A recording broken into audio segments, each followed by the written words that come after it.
Good evening, one and all, and welcome to Xavier Center of Historical Research, Porvorim.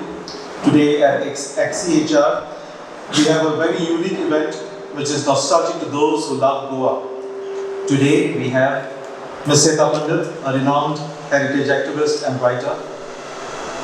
We are present here today as she expresses a love towards Goa, which can be evident not only through her persistent dedication to safeguarding Goa at large, but also through her 11 books, which brings Goa's art, culture, and heritage to life.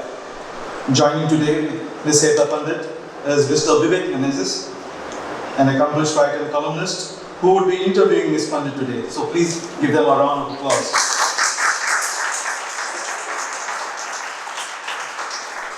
Without further ado, I now call upon Father Tony, the director of XCHR. Welcome to Catherine.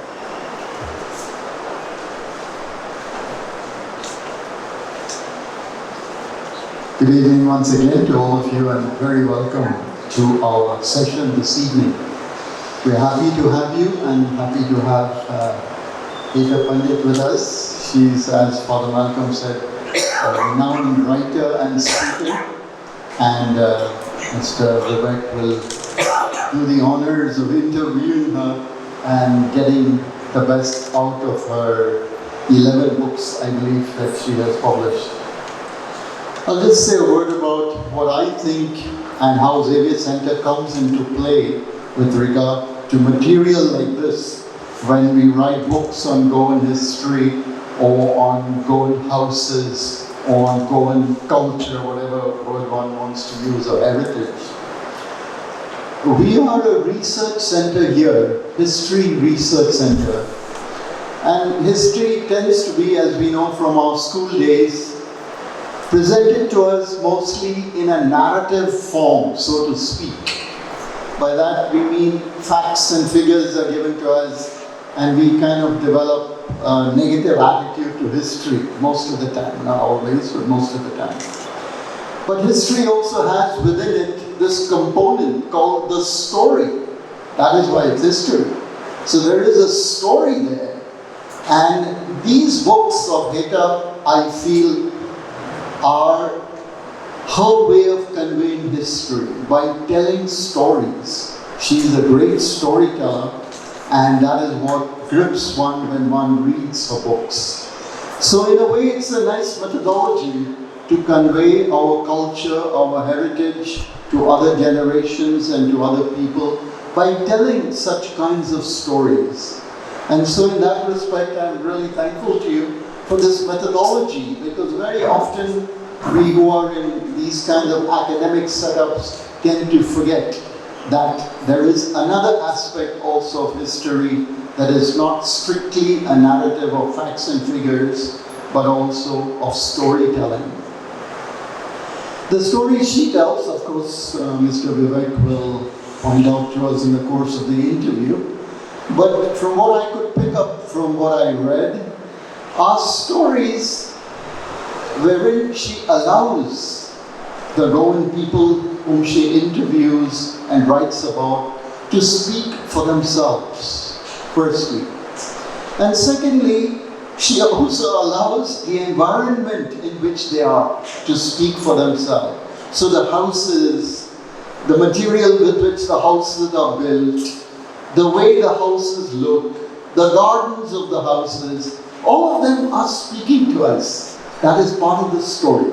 So it's very beautiful in a way that she manages to do this. It's not an easy skill, but this is what I picked up. And for this, I'm really thankful to you that you remind us, academics, that there is this aspect of history which we should bring up. I hope you enjoy this evening. I hope you enjoy this evening, and you have an opportunity also after the talk to speak to Heta and get to know more about her method. So welcome once again to all of you, and thank you very much.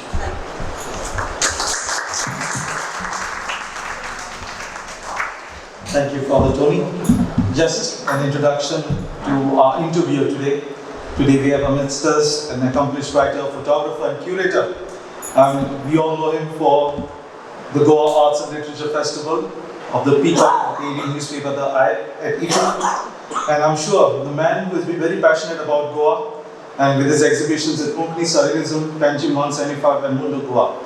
I kindly welcome Mr. Vivek Menezes, the man for all seasons. Thank you. It's a lovely feeling to be here, I must say. Just as a setting, yes. I'm going to. I'd like to start. Let me start by saying I heartily recommend also, like Father Tony did, stories from Goan houses, because it is a very accomplished cultural history. There's no doubt about it. It's a huge contribution to the body of knowledge that we have. But today is going to be a little bit different because we're going to talk about how Heta got to this point and the beginning and her story and connection to Goa. And I'm very grateful to be here actually today on this quite lovely rainy day in the cool weather in this lovely room, which has so much of cultural history attached to it also. This house, if you like, was originally built by the wonderful historian Teotonio de Souza in his last avatar as a Jesuit, and it has been an invaluable institution. Since then, many of our historians, recently we launched Prajal Sakadande's wonderful book, and the genealogy of contemporary history in Goa starts in a way with this institution and with Teotonio de Souza. And though the Fonseca paintings are not here, I do urge people to take a look at the back, where you have a rather marvelous painting from the 1970s. It comes from a post-Vatican moment. Tomorrow is 14 Juillet, our Prime Minister is in France, and India is connecting with France, and here's how France connected with India in a very profound and beautiful way. I had the privilege of bringing Mrinalini Sarabhai here, and we spent 20 minutes looking at that painting, and she was explaining to me how deeply informed Sister Genevieve was. All of this actually leads to kind of where we are today and the moment that we are experiencing. I want to definitely thank Malcolm, who's done a great job, very hard-working, outstanding job on History Hour, Malcolm. I've come to many History Hours, you're doing an excellent job, and you do look smashing with the new moustache as well. Father Tony, who I've known for years for his custodianship of this institution. I'd also like to mention Father Delio, who I've spent a lot of time in this institution, who was the former director who brought the Fonsecas here. So, all of this has helped to shape the world that we are today, in which Goa has managed somehow to gather a great deal of cultural wherewithal from a time where we had a number of things, but they were not understood, they were understudied, they were not necessarily represented, they were under tremendous threat. You may be surprised, people who decry our current stage, you may be surprised to know our architectural heritage was under even greater peril in the 80s and the 90s, when an invaluable group called the Goa Heritage Action Group came about. And a number of the members are here, and at the heart of that story is Heta Pandit. And then there's been a cultural revival in some ways that has been also influenced by the Goa Heritage, by the Goa Writers Group, which hosts GALF and other things. Maybe started the Peacock also. Heta is also a member of that. So a lot of the good things that we see in the world today have come on a long journey. So let's start in a way without me introducing too much. We'll kind of get to that. We'll start with this book, okay? And this is the first time Heta Pandit appears on the Goa stage, and it's approximately 25 years ago. It's right before the turn of the millennium. 1998 is 25 years ago, Heta. So that's precisely right. And one of the things I liked in preparing for this was looking at all the different bios. So Heta's had different biographies, and each biography a little more is revealed. And also, I must say, I was mentioning to her before, very few people have I seen author photographs change so much. In 7 author photographs here, it's almost 7 different women. You know, and it's an amazing thing to see how Heta has kind of, with great grace grown into more and more formidable avatars into the wonderful lady we see sitting here with me. So in the first book, It's Heta Pandit, lives and works in Goa, writing about Goan houses with unconcealed passion 25 years ago. She has had numerous articles and short stories published to her credit. She is currently on a Homi Bhabha Fellowship to document the work of artisans and craftsmen in Goan domestic architecture. That eventually became this book, which is a very, very good resource, and I urge you to acquire it if you are interested in this kind of work. But tell us, Heta, how did your, where were you born, and how did your first connections and ideas of Goa begin? I was born in Poonam to Parsi parents, and because Bombay presidency got bifurcated into Gujarat and Maharashtra in 1961, my dad was asked to go to Baroda and set up the public health laboratory. That's how we ended up in Baroda, where I did my school, college, all my formative years in an officers' colony with 20 neighbors, and I think that has helped me in good stead. Some of my neighbors are still in touch with me, Vivek, and I'm very, very grateful to them. In fact, in one of our reels, when I said that we used to give the first chapati to the crow and the second to the cow, one of my neighbors from that time said, Heta, do you remember I was in officers' colony, block number 11, and I still do it. Amazing.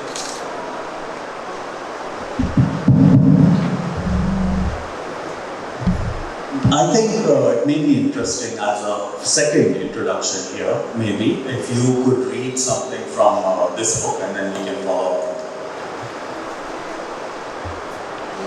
While I'm looking for the page, I want to take this opportunity to thank everyone who's been part of this wonderful journey in Goa and in Pune and Baroda and Bombay and all the other lovely places, Africa, Munnar, so many. And all of you who are here today have been part of that journey, especially the Xavier Center of Historical Research. This was my nursery, my school, my university, everything. So except for the last 3 books, all the books were researched here in this library, this wonderful, comfortable, airy reading room. So thank you, Father Delio, Father Teoton, Father Savio, and now Father Antonio. Arti and Gunoda, 2 rocks and pillars of the Xavier Center. Thank you. In fact, Gunoda, Lilia Maria D'Souza, could not read Marathi, but if I was looking for a book on a temple, for example, she could pull it out. She knew exactly what it was about, though she could read Devanagari herself.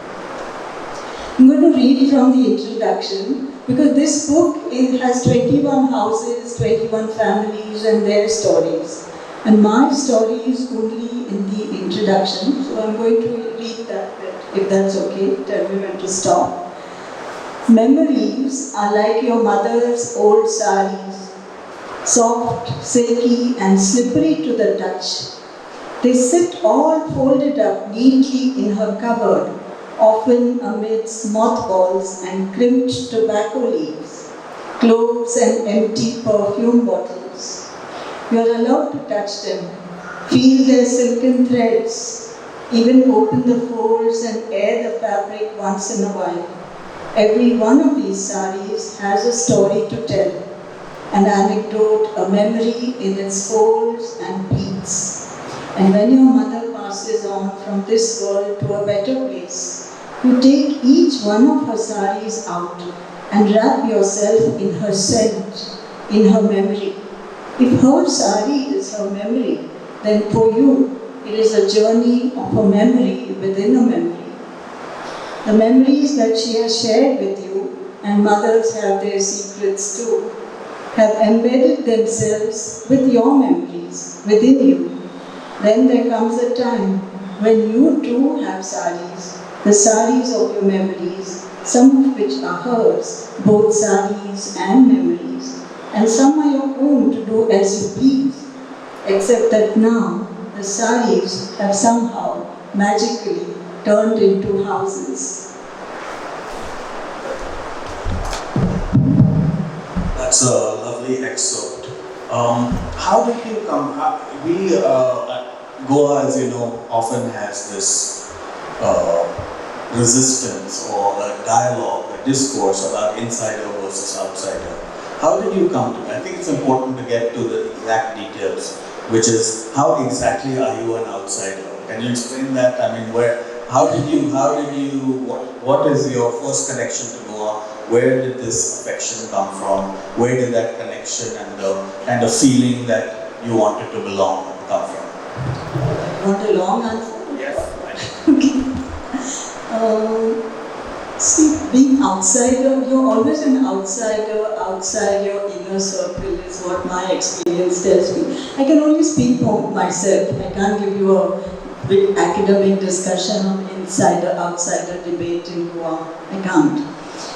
So, my ancestors came from Iran, settled in Goa, in India, 1,800 years ago. So we were outsiders there. My parents got married without the approval of their parents.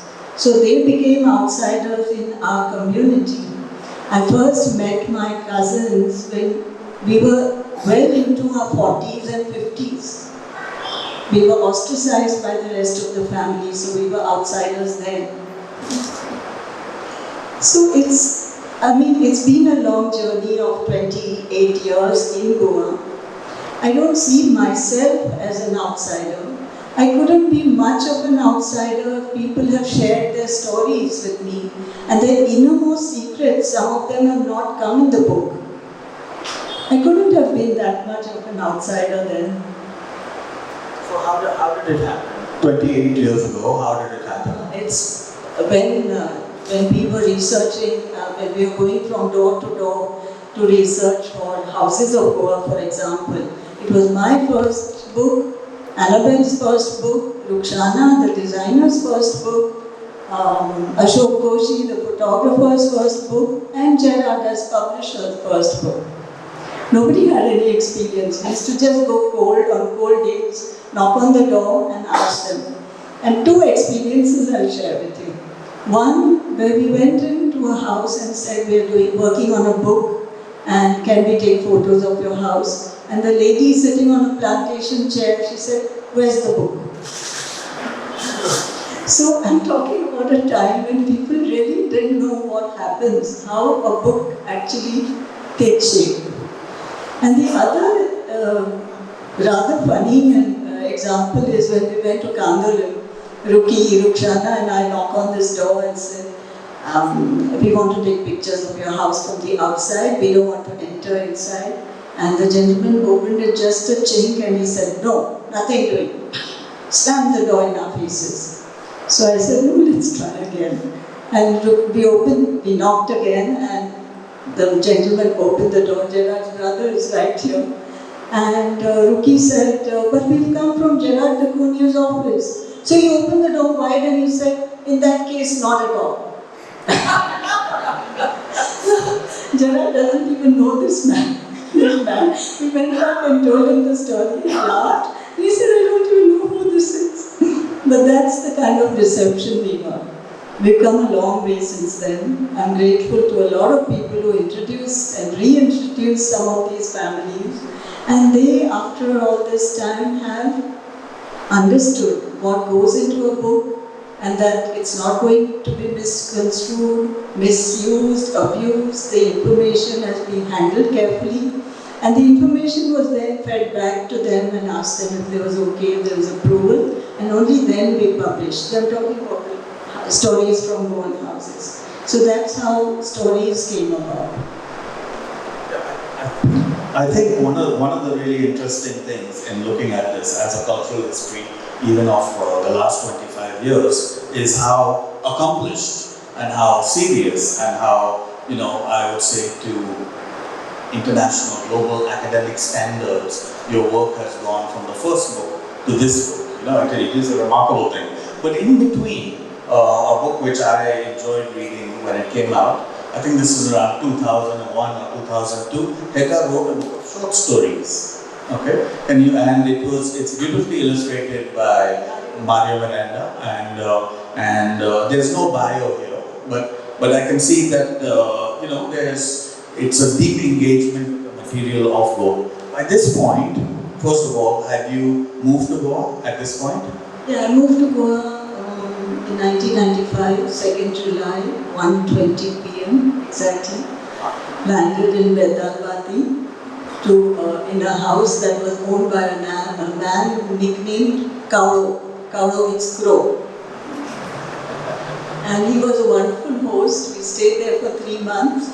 And by the way, he wore 2 layers of shorts. And the outer layer of shorts looked like they had been shot by a shotgun. And he would take off the outer layer, wipe the car in the monsoon, and put the shorts back on. Believe me. So that's the kind of introduction we had to. That was the Goa we knew. We used to walk through the fields to Sato Peter's house and so on. But I first came to Goa not to stay. In 1983, I came as part of Bombay Environmental Action Group to do a survey of the coastal. Some project was coming up, and Ministry of Environment and Forest, Government of India had asked us to do a survey. So my colleague Devi Goenka and I came here. And I had a friend who took me on a scooter, and Bruno Dias took us on a walk in Fontainebleau, and it was getting dark. There were no lights in St. Sebastian Square, and we were just waiting there. Just chatting. Suddenly, one window opened, a light came on, somebody started playing the violin. Another window opened, somebody sang. A third window opened, somebody played something else. And that had been arranged by this friend of ours. And that was like absolutely magical. You can imagine a magical moment for me. And at that time I told Bruno, I said, someday I'm going to come here and stay. That's how the whole Instagram thing started actually. My father actually opened one of the first. That's right. You can blame me for the Instagram. Blame all of them. The interesting thing so one of the things I want to dwell on here is this issue of how that important work from the environment. At that time, this is the 80s and the 90s, in the years just prior to liberalization, in the years just prior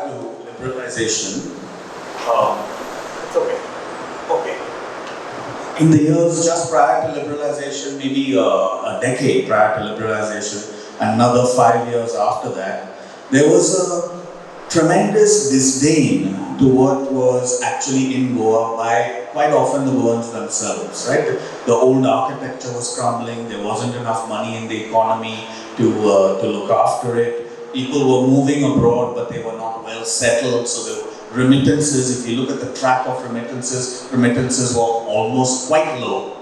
You did have people in Kuwait, the beginning of that, but so Goa's economy was teetering, and all of both the natural world as well as the built heritage was under threat. And at that time, there were a few crucial efforts that came in, including eventually the founding of the Goa Heritage Action Group. And almost none of this was done by natives. So it's something to remember that the Goa we have managed to inherit, and we are now, there's a process of working towards defending it in a much more serious way, and we are defenders of the environment as well as built heritage here.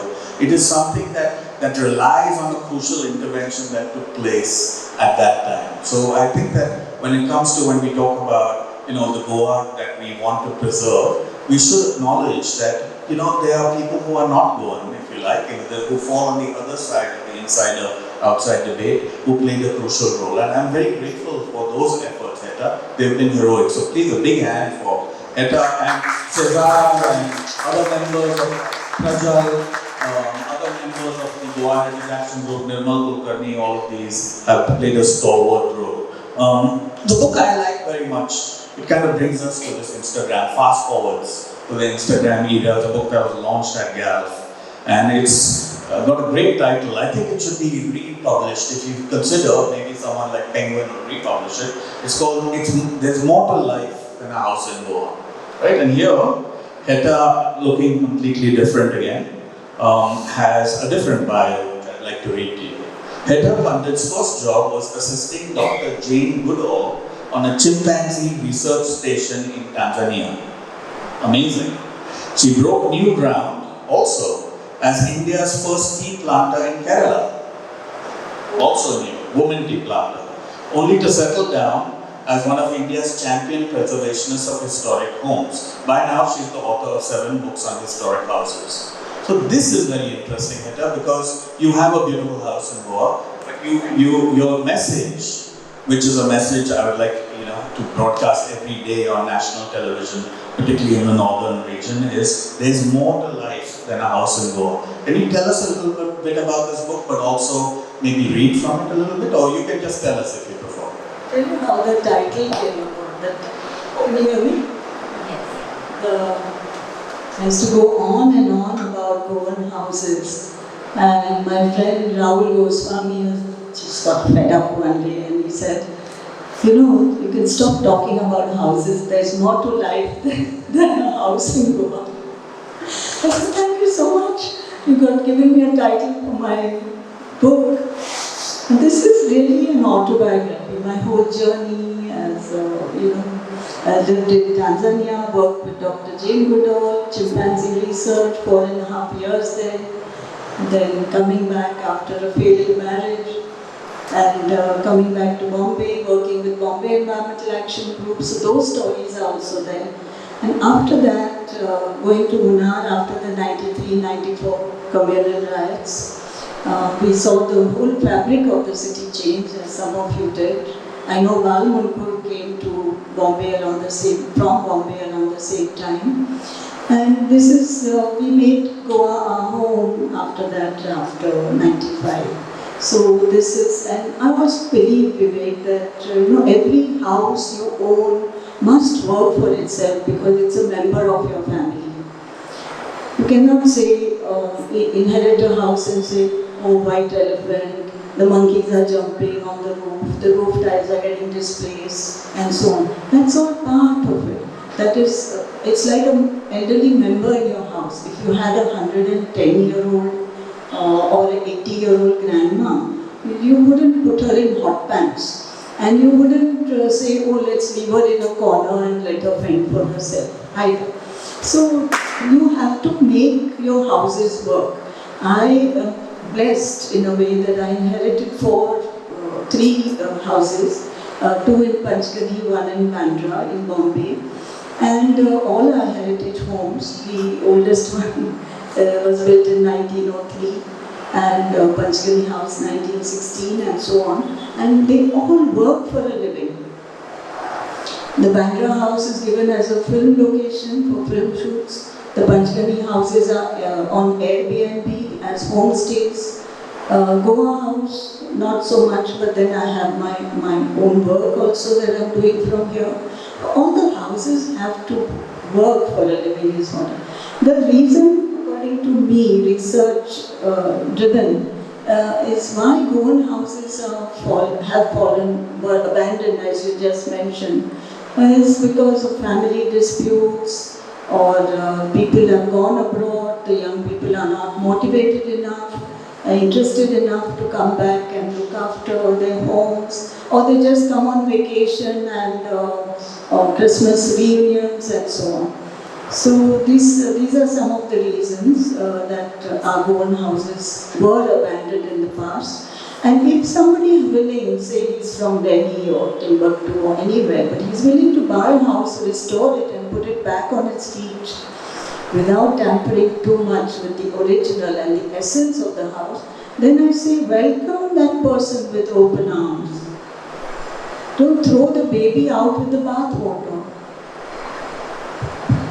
That's a strong view. I think in your description about, you have this, Heta has a magnificent house in Bandra. It's a mansion actually. It's named after your mother, is that right? Grandmother, Termina. And the point is, I was just in Bandra. The main thing about Heta's strategy here is that she has kept, if you like, that old relative alive. What most people would have done or have done in Bandra is to bury the on the building which you can take home $200 million or something like that. So that is something super admirable. Your relationship with your house in Saligao is quite interesting, right? Can you describe what is your favorite things about it, how you inhabit the village, and also, of course, you have a picture of a Saligao icon on the wall. Perhaps your relationship with that as well. Sabrula has been painted by Solomon Souza, Elvin Souza's grandson. But before I get to that, we were looking for houses. I saw 24 houses over 11 months, and one day burst into tears, and my friend said to me, "What's upset you?" And I said, "I think Goa doesn't want me to stay here because I'm in rentals." I moved 5 homes from Vedarbati to Varka to Kolva and so on, and Mapsa and Porvorim, not found a house. So he said, "I know you don't believe in all these things, but there is a Kaka Bhat, a priest in a village called Kundai, and I usually go to him to take prasad and to ask." So I went there, highly skeptical, I must say, and I went to Kaka Bhat. There was this huge hall, twice the size of this hall. Only Kaka Bhat there and me. And he said, "What is your birth date?" And I gave him my birth date, and he said, did some calculations, and he said, "You'll never get married." So I'm saying, I've come to that. So I said, "No, I didn't come for that. I came because I want to go and get a house in Goa." "House?" He said. "Okay, give me your birth date again." So this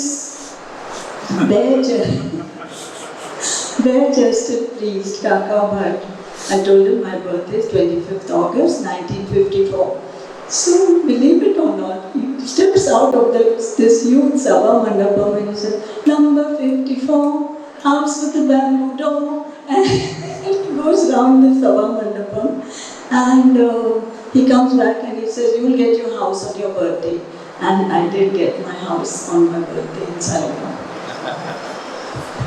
Amazing. And as the wheels turn, not the temple, but the story of the Kundaikar house is there in the book, Stories from Goa. Amazing. I would like Kaka Bhat's number.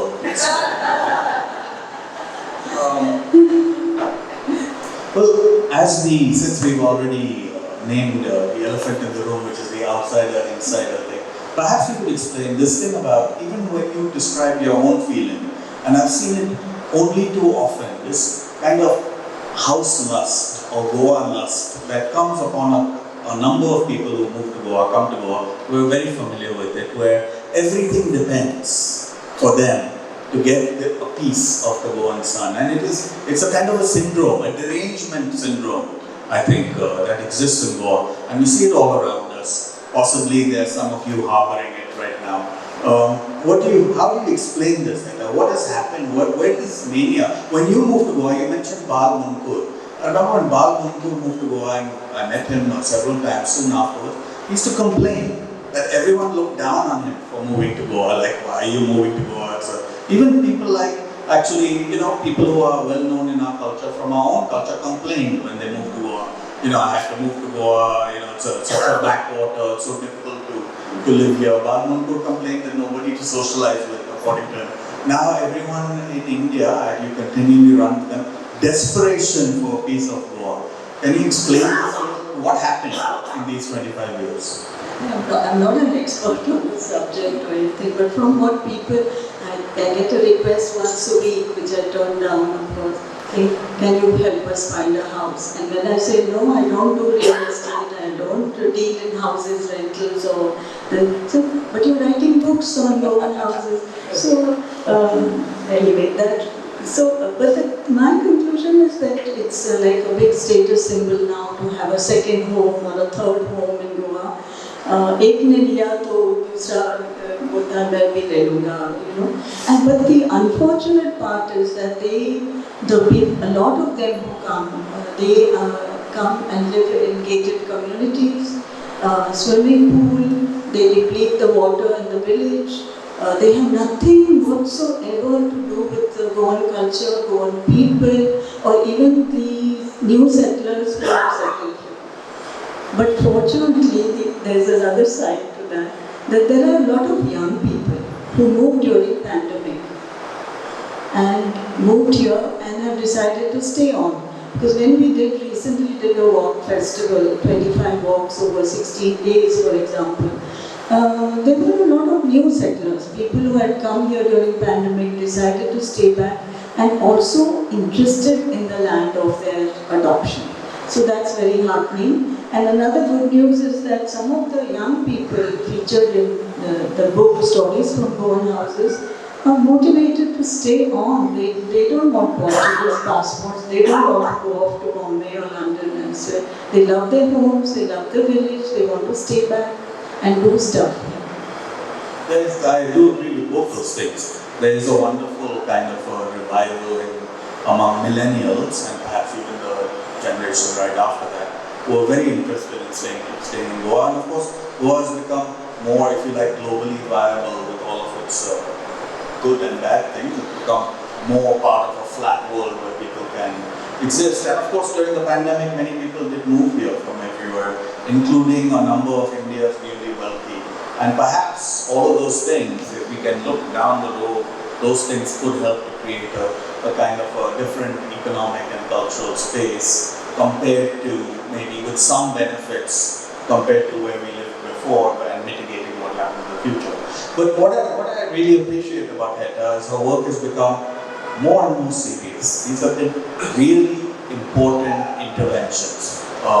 Besides the Goa Heritage, these walks are extremely valuable. 20 years ago, if you wanted to do a walk in Goa to even learn anything about you had to do things like I did with Prajal, which actually contact Prajal and go around and walk with him side by side to explore things. It was not possible. And now you can learn so much, unpack so much history. This walk festival is a huge success. 25 different walks, right? In 16 days. Over 16 days at Panjab, full house each time, each one with a really intelligent interlocutor. So we are in a promising place. But if I may, there are many contributions Heta has made, and if I may, I think this is the one I appreciate the most. Okay? This is called Grinding Stories, and both of these books are absolutely invaluable archives of a indigenous poetry. They are kind of encyclopedic, I would say, stories. They are stories told in song, and unlike our literature, like for instance Konkani literature and to some extent Marathi literature out of Goa has never taken a very modernist bent. It's never become experimental, surreal. Marathi literature in Maharashtra has absolutely accelerated into the 21st century, whereas in Goa, when you write in Konkani and Marathi, it tends to look back, it tends to be a little nostalgic, it tends to lack a certain, sexiness, if you like. But that is very much in Grinding Stories, because the women who are telling each other stories are telling each other cheeky stories. They're talking about every aspect of their lives. They're talking about, inequity. They're talking about injustice. They're talking about infidelity, right? It's quite a marvelous thing. So, and this is a hugely important contribution because Heta has gone deep into the communities and taken down lyrics. In America, there's a guy who did something called the Great American Songbook, one of the great achievements. And this really is on a parallel with that. So, a special round of applause, please, for two fantastic books. Grinding Story. Invaluable. This is history. I mean, a cultural history in a very way. Can you tell social history as well? Can you tell us a little bit about it? How did the project come about? Would you like to read the lyrics of one maybe? Actually, this came about by chance because I was researching architecture and art, and this was the thing that started it on. The story of the eagle rescuing a cobra drowning in the flood. And normally they're considered enemies. So when I asked Rajendra Kelkar, how come that this is a Garuda, an eagle rescuing a cobra, he said, in Goa, we rescue our enemy if he's in trouble. That to me sums up whatever, all the books I've written, all the books I've read, everything about Goa and Goans to me. That's what it means to me. You rescue your enemy if he's in trouble. That started it. So I said, are they documented anyway? So she said, Rajendra Bhai and Poonam said, no, nobody documents these things. This is folklore, this is oral history, and so on. And somebody is probably singing them somewhere or telling the story. So I met the storytellers, and that's how I started, collecting them. I didn't know Marathi Konkani that well, and this is a dialect from Satari, Varpoi, and so on. So Subhadra Jagi helped me, and we translated them. And translation, I feel I must say something about translation, that it helps a lot. It brings a folklore into another, a wider audience. It gets people to understand translated, not just the poems, but also the culture, the physical, geographical location and landscape from where the stories are coming from. For example, if I read about the girl with the golden hair. I won't read the whole poem, but it's one of my favorites because it shocked me out of my socks. There's this girl with the golden hair, and she goes to the river to wash her hair. One of the strands, golden strands, falls in the water, and a young man at the other end of the stream picks it up and he falls in love with her. Now he falls in love with her and they want to get married. And the mother of the boy says, you cannot marry, he is your brother. And this is a very puzzling thing. You mean to say a brother and sister didn't know that they were brother and sister? Slowly researching this, going back into the story, I understood something which I didn't know, that in Goa, if you don't marry within the same village. Subodh Kelkar, who lives in Saligao, is my gaon bhai, for example. Clarice Vaz is my gaon bahin. So we have sisters and brothers within the same village. So it probably meant he's a boy from the same village. There's also another aspect to this. If a new mother cannot nurse her baby, and there is a wet nurse who comes and nurses the baby, then that baby, the two babies become sisters or brother and sister. So he or she is called a doodh bhau or a doodh bahin. So these things were sort of revealing and not part of the culture I was brought up in. It was a beautiful revelation actually. That's lovely. I'd like to actually, it's ironic, one of the most beautiful stories of being Goan, and there's so many, is told by Damodar Mauzo about Anthony Gonzalez, who was his milk brother, as you say. And he always says that up front. He's written very beautifully in your the introduction, the foreword for this book, and I'd like to read a section of it because it tells you the value of what Heta's work is. Remember, Damodar Mauzo is the preeminent literature in Konkani and probably in the West Coast in many ways. He's the current Jnanpith Award winner. Nobody has, I would say, a more in-depth knowledge of all the different communities because of his particular position in Majorda that he does in Goa. And yet he says, I was at a loss to find out why most of the folklore is missing. First he says folk literature and folklore is the mother of modern day literature. Then he says, I was at a loss to find out why most of the folklore seems to be missing among the Catholic community of Goa. Until I realized that the Ovio, or Ovio as they're called, a popular form of folk verses, was banned following the decree passed in the year 1684 banning the use of Konkani and then Portuguese ruled Goa. The converts had to follow the ban, but they sorely missed the singing of Ovio verses at their weddings or other festivities.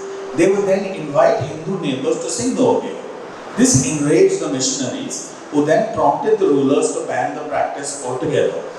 But according to folklorist Dr. Jayanti Naik, who's also written a wonderful book of short stories, the folk element that seemed lost to the Catholics of Goa has actually found a backdoor entry in the form of kantara, a form of Konkani song highly popular even today. As I read one of the stories in this book, that of the eagle and king cobra, which you mentioned, who are portrayed as a protector and victim instead of predator and prey, he recalls another story of Bholi the cow and Dubo the calf. I'm going to skip to the end. So, the end of this story of the tiger and the calf is the tiger spares them both. And Ramadam also says, our folk literature with stories like this speaks volumes of the fraternity that our elders sought in our society. Our poet Bakibab Borkar often spoke of the effect of Goa on the deity Shanta Durga. When the goddess Durga, known for her fury, came to Goa, she was so soothed by the tranquility of this land that she calmed down and became to be known as Shanta Durga. And that ties into the story, the other stories you were telling about the enemy being rescued. And in fact, Bakibab Borkar, who said that the landscape of this land had a spiritual and soothing effect and a synthesizing effect on its people. So there are some singularities embedded in Goan culture of great value, actually. In this era, I never tire of saying, in this era we are continually being told, this is the way to be Indian, or this is the way to be authentically, a nation today. And I often feel that actually the rest of the nation should be more like us, or more like Goa, because this is a wonderful example of how we can actually inhabit this contested, beautiful, gorgeous, diverse subcontinent, is to be more like Goa. And I really appreciate the fact that Heta's work has continually brought that out again and again. We can go back to the finals. Yes, please go ahead. Yeah, so I'd like to go back to the final book, but let's have a few questions from the audience. Can we start with that? Before that, I want to introduce somebody very special, Michelle Bambawale. She came on our walk in Old Goa and she said, "You won't know me, but we were, as children, we were neighbors in Poonam." And this is before, in the from 54 to 64, I think. I was in Goa, but you lived in the building. In the building next door. When you said you were born, Yeah. I read your identity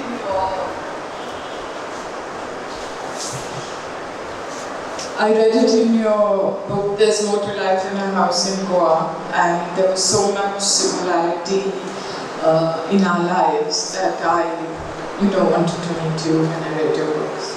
Thank you. I'm looking forward to your book very soon. Questions, ma'am?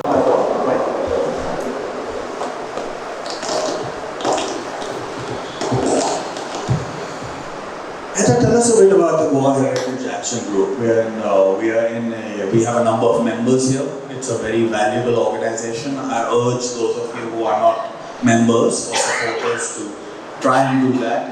It does invaluable work in Goa. Can you tell us a bit more?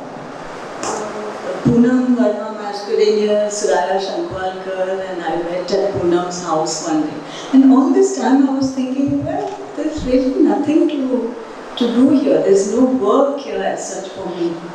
I've come on a plan to retire from my work in Bombay Environmental Action Group and Goodall, and I was also had just been injured in a motorcycle accident in Goodall and so on. So there was no plan to start a group or anything. But then Poonam, Raya and I were talking one day and we said that we have to do something. There is trouble in paradise. It's not as hunky-dory as we think, we might want to think. So we said we can't do it as individuals. Let's start a group. And I think Prajal, you were one of our first members. And by the way, we found it difficult to find 9 people to set up the committee at that time. And I spoke with one of my friends who lived in Delhi. And he introduced me to Dr. Joswalt Noronha, and Joswalt said, "What is this heritage group about? What are we planning to do?" I said, "You just agreed to be chairman." And being taken from there. And that's how we set up the group. But it's been 23 years now. We did a listing for the government of Goa. We did so many things for the government. Everything landed in the dustbin and still goes straight to the dustbin, but we don't give up, present, do we? And one of the things I learned when I had spent some 10, 11 years in Bombay, but one of the things I learned here is that everything you learned in Bombay, you have to throw out of the window, unlearn everything, because Goa, the bureaucrats have been reduced to lackeys. I'm saying this because we are amongst friends. They are not the kind of dynamic IAS officers that I had worked with in Bombay. So there was a complete shock. When I went gone to see the collector, North Goa, for example, and go with all these letters and everything, and say that, they're very concerned about these things. In Bombay, we used to only say, we are distressed. That much was enough for the IAS officer, Chief Secretary, Secretary Tourism, Secretary Urban Development, Secretary, all the secretaries to call us and say, why, we don't like this word, you are distressed. Here you can say distressed 100 times, won't make any difference. And when I went to the North Goa collector, this is years ago, he said, look madam, I am only here for the view. Because his office faces the Mandavi River. Shocking. And of course, it has to be noted, the state of affairs in Goa is shocking. Compared to, I was just in Bombay, the quality of governance in Bombay is almost unimaginable. We used to think that the comparison would be to the West. Don't falsely compare to the West. But we've fallen so far behind the neighboring states. I was in Tamil Nadu. Tamil Nadu is like another planet in the respect that's given to heritage, to environment, to social, to the economy. All these areas are booming, truly booming, whereas we are suffering from a particularly abysmally broken system. I wonder what it is that can Let me lighten the mood by telling you a story in Bombay. I used to serve on the conservation committee over there. And we had opened it for discussion. Anyone could come to us before the meeting, meet with us and show us the plans. And if we made any suggestions, then that person would make those corrections and come to the committee. This was all official. Principal Commissioner Ramshed Kanga would say, work with them, find a solution. We don't want to reject proposals. So there were the two builders, two brothers who came to me in the Bandra house, showed the plans and all that. इसमें थोड़ा heritage डाल दो ना पास हो जाएगा. I think one of the things maybe we need more Parsis in Goa. That's one community I urge you all to bring one more Parsi to Goa. It will make a difference. Thank you for this beautiful. This is Lina Vincent, art curator. So hi, I'm Lina Vincent and I've been admiring your work for many years as well as yours, Vivek. So of course the wonderful book mapped heritage of Panjim was stolen during the exhibition at Goa Familia. So that's how well loved it is. It's good news that books are getting stolen. Terrible for us, but yes. I wanted to ask you specifically about oral histories and working with oral histories. In that it is a complex space and sometimes translating stories and also understanding how much one should publish, how much one should make public and how to sort of, condense it in such a way that it connects to everybody. What is this process that you use? If you could share a little bit about what kind of methodology, because it's such a sensitive space. May not be very scientific what I've done, but the first thing I did when I met the storytellers was to meet with Rajendra Kelkar, Purnima and Shubhadachari. Understood from them the genre first. Because you have to set it in a cultural landscape. And my years in Goa have helped me, and my years in Maharashtra also, because of the Panchkani house, growing up at Abhibaya Gardener's house more than my own. All that helped me a lot. Wearing a Nayad sari, I was comfortable with all that from the start. Speaking in Marathi, I was comfortable with all that. So that helped me, of course. But translation is not just about language, it's also about understanding the culture, where these people come from, their innermost feelings, as Vivek was saying, they're heart-rending stories. Being married off at the age of 8, being no mother-in-law, being the head of your household at the age of 8, your sister-in-law is 5 years old, you have the responsibility of getting her married. Right? So just imagine, this is the kind of life that Saraswati Ai has lived. And at that moment, the grinding stone has become your best friend. Because you're up at 5:30 in the morning before at light, and you're grinding the grain, cooking for the whole household, and you're singing to the grinding stone.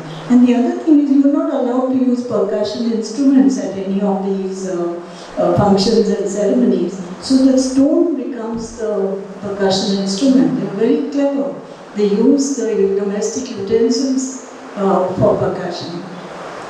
So, first thing is to understand all that. And the second thing is, if you make a video, for example, because most of my storytellers can't read or write, not just English but even Marathi. So, best thing is to play the videos back to them. And Saraswati Ai, who is all of 83, I think she's 83, she doesn't know how old she is. She's seen 4 bamboo flowers in her life, that's what she remembers. Wow. And she said that I was taking notes furiously, and she said, "Hey, tujhe kade video na, phone na." So she knows the value of recording. So we always played the video back to them and said, this is what the final product will look. In the case of the stories from GOAN houses, we actually shared the text. But because our storytellers limited in that, yeah. So just share it with them, that's the best thing. And they will make corrections themselves. They will themselves tell you, hey, I didn't say this, or don't include that. But that's one thing I've noticed, that the families in stories from GOAN houses were more particular about what you can and cannot include than the storytellers. Oh, your son! They said, yes, tell the world what we suffered. Wonderful. The houses have shadows, right? It's nice. One of the things, so we started this conversation at the very beginning in a way with Heta's work being juxtaposed or opposed in a way to academic history, right? Actually, what we see here, many times what we see here, according to me, because you're dealing with human beings and you're relating with human beings in a particular way, as opposed to an archive. What you see here are actually best practices. This is best practices on how to work as humans in a humane way. Professional historians, academic historians can often be, and generally are, having a couple of degrees in history, I can tell you, they generally are exploitative, they're extractive. They treat humans and the archive as something to extract knowledge from or create knowledge from, and then that knowledge becomes copyrighted. It goes behind paywalls of various kinds. This is the exact opposite of that. That's why I think it's something you should be really proud of. Besides being in a non-exploitative relationship with your subjects, you've also largely made the book super available to anyone who wants one virtually. Isn't that right? Yeah, that's right. Vivek, thank you. But I also privately do, following your question, Nina, I also grapple with this objectification of culture.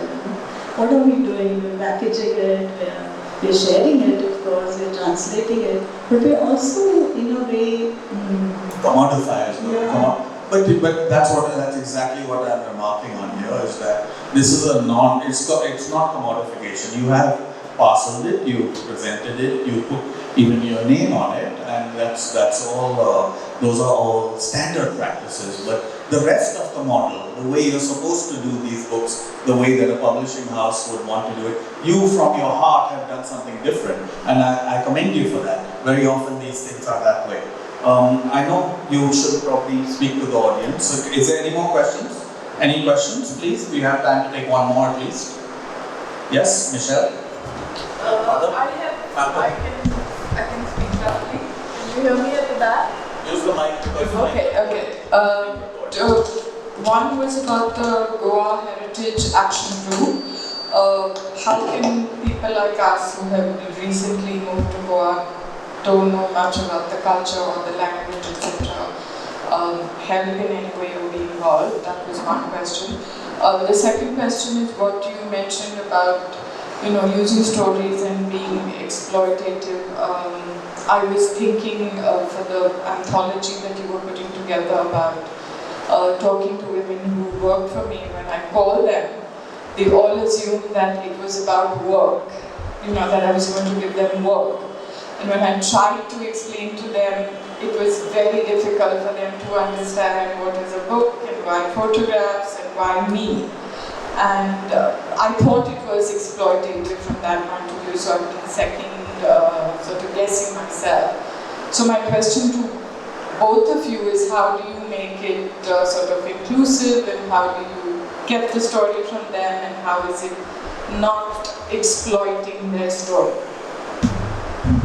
If it's one community of storytellers, for example, then a good way to do it is to go through somebody who's already worked with the community, and is familiar and has built years of trust, like Rajendra Kelkar, Poonam, and they had done over the years and years of trust that they have built with these storytellers. So the minute you are introduced to them, it's all, the trust is already there. It's been introduced, and that I feel is across Goa. If somebody introduces you, then that already comes with a sort of your credentials intact. But most people, a majority almost take advantage of that, right? One penchant to be open and hospitable is very often been taken advantage of, and you have not done it because you have stuck to your own code rather than. Even a publisher will tell you, you don't have to bother about them. A publisher will tell you, who cares, right? It's all about getting the book out there. But there are higher principles than the publishing world's ethics. And that I think when you walk your own path, it is much more difficult. You may have to publish your own books as Heta has again and again, but it's rewarding, isn't it? Can you tell me a bit more about that? I worked with publishers. I worked with Eminence Design for Walking in Goa. I worked with Walking in Old Goa with Mark. And There's More to Life was self-published but done by Partridge. And I find that, of course, Gerard was our first publisher with Architecture Autonomous. That was a wonderful experience, because Gerard never interfered at all in the content or anything. Until we showed him the final version of the book, he did not even ask what's going on.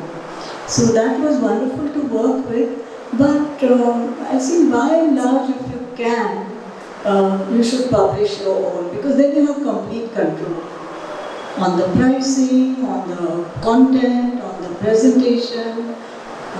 Just get a good printer, of course. This book was done by Pragati. Houses of Goa was done by Pragati. And that's the only advice. I have no one to advise really, because everyone will have his or her own story and own experiences. But this, I'm just sharing mine. Right. But I prefer to do my own publishing. Also, your books fall into a particular niche. I think in the case of fiction or even popular non-fiction, the publishers in India are doing a great job. One final question, Heta, from me, which is, you've now produced in these last 25 years 11 books. Any particular favorite in these babies of yours? Is there something that we've not touched on perhaps that you would like to? Is there something that's close to your heart right now? Is it the newest book that's really, it's a compendium? Yeah, it's the newest book actually. It is the newest book. I think, Anna, you say something? Any more questions? No, the book is available. Oh yes, Hari? I'm asking this question because I'm familiar with it. There's a chapter called the Kundakar House in your book. There's two stories that stand out. One that's not in the book about a gentleman from the house and his change in attitude with his house. I forget his name. And the origin story of the Kundakar House. Could you tell us a bit about that?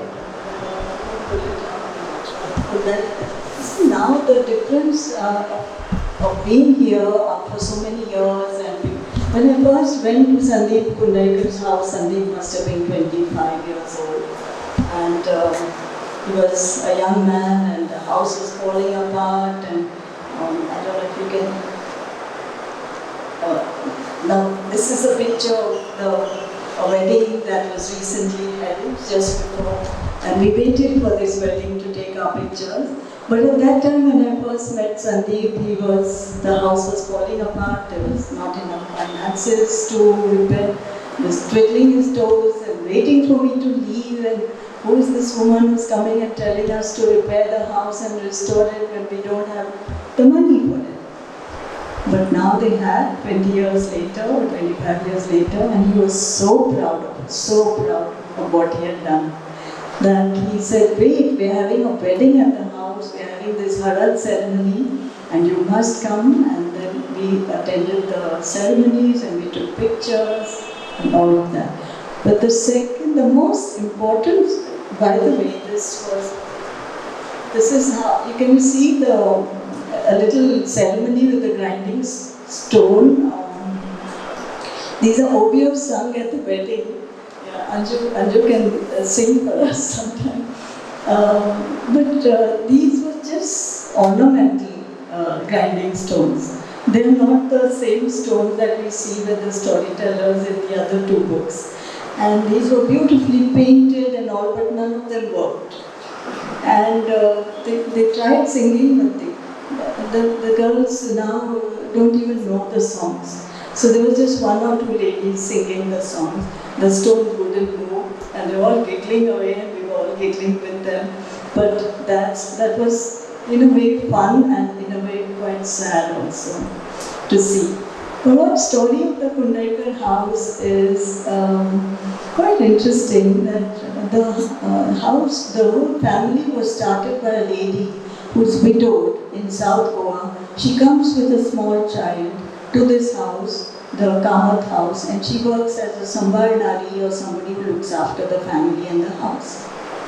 Nothing unusual at that time. But one day she hears some whispering. There's a flood, the river is flooded, and she overhears someone say that if a child is sacrificed, the floods will recede. So she, being so vulnerable, no protection, she thought that they might sacrifice her baby. So she starts praying to Goddess Shanta Durga. Goddess appears to her and says, put your baby in the Manoj, the sluice gate, under the rocks, even when the water is flowing at its most fierce current. She puts her baby there and the floods recede. The floods recede, she thanks Shanta Durga, and the village is grateful, and the village gives her a plot of land and the right for her son to use the surname Kundakar. So this is the story of the Kundakar house. That's how they use the surname Kundakar, and that's how they came to this village and the well. So these stories, I don't think they would have shared with me 25 years ago. I don't think. Wonderful. And in that story of the Kundakars, over 25 years, is also the story of Goa. There's some things have been lost, as you say, but also in the terrible things that are happening to us as Goans, as Goa, to the land that we know and love, there is an undisputable also surge of something beautiful, a renaissance of sorts. Maybe Goa cannot be redeemed, but possibly the Goans can be. And it is a beautiful thing, and at the heart of it, really, in the journey for 25 years has been Heta Pandit.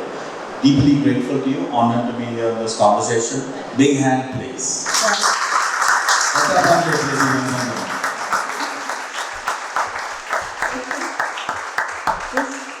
little boy on the scooter when Daniel D'Souza, our photographer, asked him, so what would you like to be when you grow up? So guess what he said? Politician. So there's hope for Goa yet. Good and bad. Thank you very much, Xavier Center. Thank you, Father Tony, Father Malcolm. We're not calling him Father Malcolm, we call him Malcolm. And Ryan and the whole team at Xavier Center, Aarti and Maithili and everyone. Thank you very much for coming. It's been a wonderful evening. I feel like my whole life, my whole journey is in front of me today. So thank you, Vivek.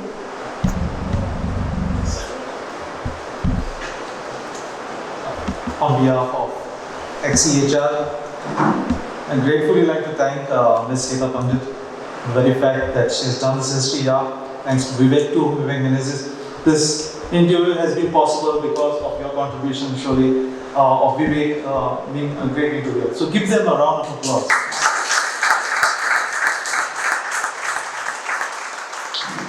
Just to arouse your interest, she is coming up with a 12th project. Okay, and this is great news for all of us. And I think the best thing we can do is continue to support her and whatever way, the work she does. So thank you, Ms. Heta Pandit. I would also like to thank her team member, Mr. Harihara. You see the backdrop, you see the creatives, he has done it. So thank you, Hari. Okay. I'd like to thank Ramesh Adekar and Sons for the sound. I'd like to thank Scholastic Joswalt, Aaron Montero, Irigo and the Goa Jesuit communications team for the photography and the videography. I'd like to thank my director and the staff of XCHR for organizing this event today, and especially you for being here present for this interview. Thank you very much and have a good night, and I'm sure we can have some time to converse with Ms. Heta Pandit. Good night.